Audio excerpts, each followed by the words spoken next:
आज Doubtnut app download करें। Doubtnut पर अपने सभी गणित, रसायन विज्ञान, भौतिक विज्ञान और जीव विज्ञान के डाउट्स का करो सफाया।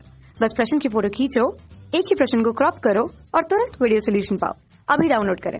नमस्कार बच्चों, हमारे पास में क्या दिया गया है? अभिकथन और तर्क दिए गए हैं। अभिकथन कह रहा है कि वे पदार्थ जो कमरे के ताप पर अधिक आवर्तकाल के लिए अपने लौह चुंबकीय गुण को बनाए रखते हैं स्थायी चुंबक कहलाते हैं। और तर्क क्या दे रहे हैं कि स्थायी चुंबक जो है उनको किसी भी लौह चुंबकीय छड़ की परिनालिका के अंदर रखकर उसमें धारा प्रवाहित करके बनाया जा सकता है। तो यह कितना सत्य है देखना है हमें। तो विकल्प कह रहा है कि अभिकथन और तर्क दोनों सही है तथा तर्क जो है अभिकथन की सही व्याख्या करता है। दूसरा, अभिकथन और तर्क दोनों ही सही है लेकिन तर्क अभिकथन की सही व्याख्या नहीं करता है। तीसरा, अभिकथन सही है लेकिन तर्क गलत है। और चौथा, अभिकथन और तर्क दोनों गलत है। अब बात करते हैं हम लोग कि हमारे पास में वे पदार्थ जो कमरे के ताप पर अधिक आवर्तकाल, कहने का मतलब यहाँ पे समय से है ना। तो जो जितने टाइम के लिए अपने लौह चुंबकीय गुण को बनाए रखते हैं वो स्थायी चुंबक कहलाते हैं। क्या ये सत्य है? क्योंकि स्थायी चुंबक मतलब तो मैं यहाँ पे हम लोग क्या कह सकते हैं कि भाई अगर हम स्थायी चुंबकों की बात करते हैं ना, जैसे कि यहाँ पे एक स्थायी चुंबक है तो इसके अंदर क्या होता है, इसके अंदर जब आप चुंबकीय क्षेत्र में इसको रखते हो तो इसके जितने भी परमाणु चुंबक होते हैं वे चुंबकीय क्षेत्र के साथ में कैसे जाते हैं, समांतर हो जाते हैं, जैसे कि आप चित्र में देख रहे हैं। तो ये चुंबकीय क्षेत्र के साथ में समांतर हमारे चुंबकीय जो परमाणु चुंबक है वे चुंबकीय क्षेत्र के कारण अब समांतर तो हो गए।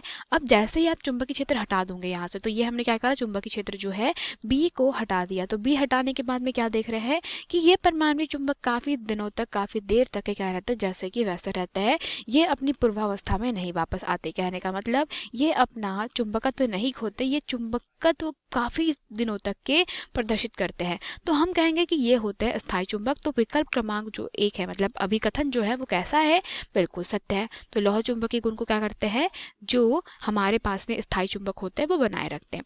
अब बोला है कि स्थायी चुंबक को बनाया कैसे जाता है, किसी लौह चुंबकीय छड़ की परिनालिका के अंदर रखकर उसमें धारा प्रवाहित करके बनाया जाता है। तो अवश्य ही जब हम बात करते हैं किसी भी परिनालिका की, तो हमें कुछ भी लौह चुंबकीय पदार्थ को अगर क्या करना है, लौह चुंबक, स्थायी चुंबक बनाना है, तो स्थायी चुंबक बनाने की सबसे अच्छी मेथड यही होती है कि परिनालिका के अंदर आप क्या करिए, किसी भी जो इस्पात या आप कहे कि स्टील जो होता है उसकी क्रोड बना करके इसके अंदर डाल दीजिए।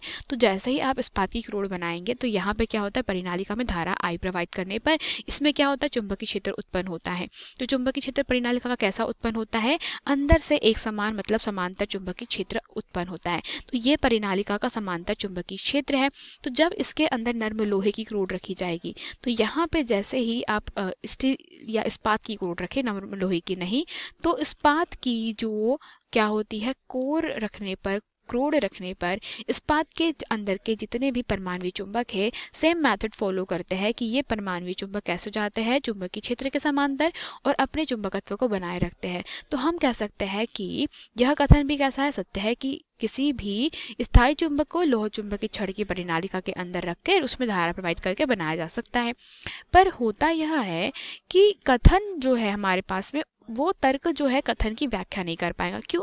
क्योंकि स्थायी चुंबक जो होता है वो मटेरियल पर डिपेंड करता है कि किस मटेरियल का बना रहे। जैसे कि मैंने आपको बताया था कि हम नर्म लोहे का उपयोग नहीं कर रहे हैं। तो नर्म लोहे का उपयोग क्यों नहीं कर रहे? तो नर्म लोहे का उपयोग इसीलिए नहीं करते हैं क्योंकि नर्म लोहा जो होता है इसका जो चुंबकनशीलता वाला जो गुण होता है वो काफी कैसा होता है, प्रबल होता है। मतलब नर्म लोहा है, जैसे चुंबकीय क्षेत्र में रखते हैं वैसे ही वो चुंबकित हो जाता है, और जैसे ही चुंबकीय क्षेत्र हटाया वैसे ही वो विचुंबकित हो जाता है। तो इस दोनों ही स्थितियों में हम लोग क्या समझ रहे हैं कि नर्म लोहे का उपयोग नहीं कर सकते। हमें ऐसा मटेरियल ढूंढना पड़ता है जैसे कि इस्पात, स्टील, ऐसे मटेरियल को ढूंढना पड़ता है जिनको चुंबकीय क्षेत्र में रखने के बाद काफी समय तक अपना चुंबकत्व बना कर रखे। तो हम कह सकते हैं कि अभिकथन तो सत्य है, तर्क भी सही है, लेकिन ये जो है कथन की व्याख्या नहीं कर रहा। तो हम कहेंगे कि पहला विकल्प गलत है, दूसरा सही है, तीसरा गलत हो जाएगा, चौथा भी गलत हो जाएगा। यही हमारे प्रश्न का उत्तर है। धन्यवाद। कक्षा 6 से 12वीं से लेकर नीट, IIT, JEE वो एडवांस के लेवल तक 1 करोड़ से ज्यादा छात्रों का भरोसा। आज ही डाउनलोड करें डाउटनेट ऐप या व्हाट्सएप करें अपने सारे डाउट्स 8400 400 400 पर।